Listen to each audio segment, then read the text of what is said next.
بسم الله الرحمن الرحيم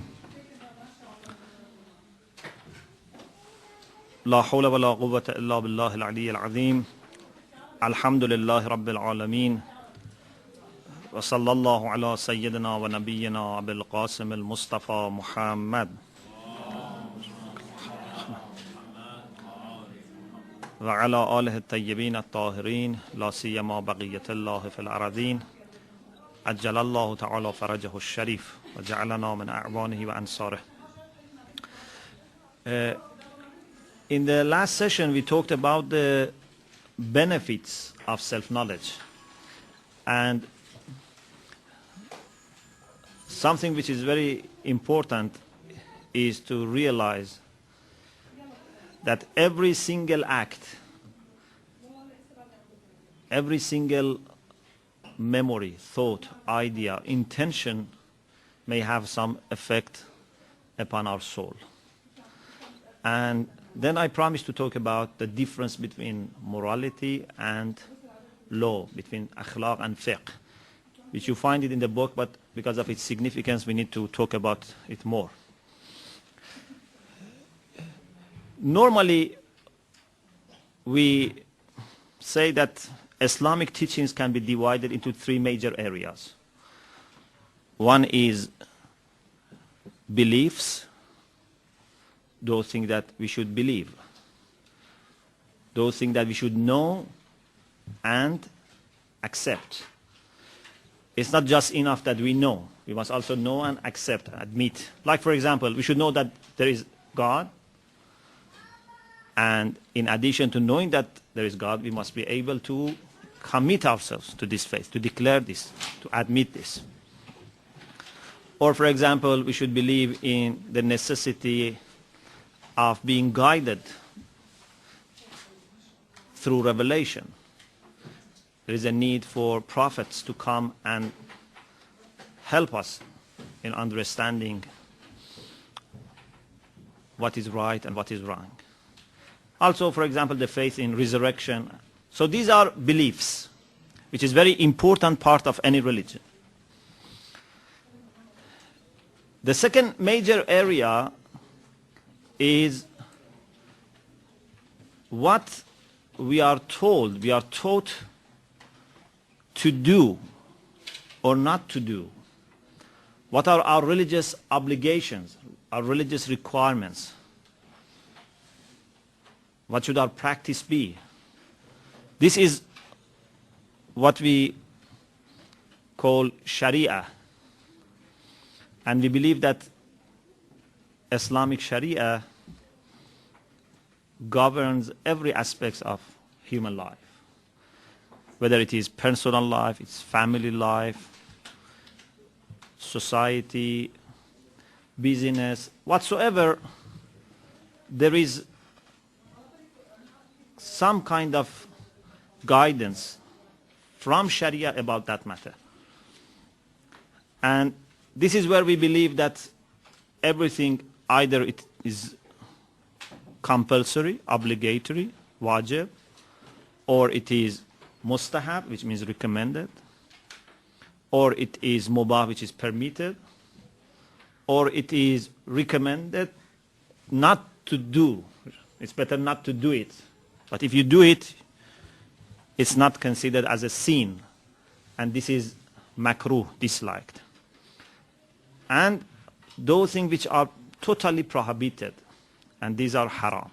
So everything from a legal point of view is to be meeting one of these five. Okay? And this is Sharia, which is very important. But we have also something more. It's not just beliefs and just Sharia. We have also morality. We have also akhlaq. And akhlaq is very important. What is the difference between Sharia and akhlaq? Or what is the difference between fiqh and akhlaq? This is very technical discussion, and even after centuries of scholarship, still there is a need to work out the relation between fiqh and akhlaq. And I remember that 2 years ago we had a meeting of many scholars with a very great scholar, great philosopher. And he was telling that this is something that still we need to work out to fully clarify the relation between fiqh and akhlaq.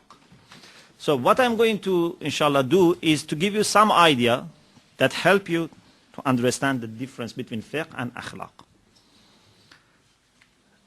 In akhlaq or morality, what we are aiming at is to know what are the qualities of the soul which are good and we should obtain them, we should acquire them, and what are the qualities of the soul which are bad and we should remove them, we should refrain from. Also, in akhlaq, we learn what are good acts to be done and what are the bad acts not to be done. And here you come close to fiqh. So I repeat, in akhlaq, we learn what are good qualities of the soul and what are the bad qualities of the soul. We know the good qualities so that we achieve them. And if we already have them, thanks to Allah subhanahu wa ta'ala and our own efforts, to cultivate them, to strengthen those good qualities. What are the bad qualities? So that if we have them, we try to remove. If we don't have them, to safeguard ourselves from those bad qualities. But also we learn in akhlaq what are the things which are morally right, what are the things which are morally wrong. So those actions also are to be learned from akhlaq. So here the question is, okay, what happens if for the same act you have a legal requirement and also a moral requirement? Do they always come in the same way? Do they always confirm each other, or they may be different? What is their position? To be able to address this question properly, I first need to tell you what is the aim and objective. What are the aims and objectives for akhlaq, and what are the aims and objectives for fiqh? When it comes to fiqh, which is the science or the discipline which is responsible for understanding religious requirements, for understanding Sharia, we should know that fiqh or Sharia, if you want to talk about the topic itself, first of all is to secure minimum requirements of happiness. This is very important. It's not mentioned in the book in this way, so it's good if you make note of it. Secure minimum requirements of happiness. What does it mean? It means that, when you are talking, suppose that you are the legislator, suppose you are introducing some law. You should imagine, you should know that all people are not at the same level. You have someone who has just become baligh, 15 years old, 9 years old, depending if it's a boy or girl. Or someone who may be a mu'min, practicing mu'min for decades.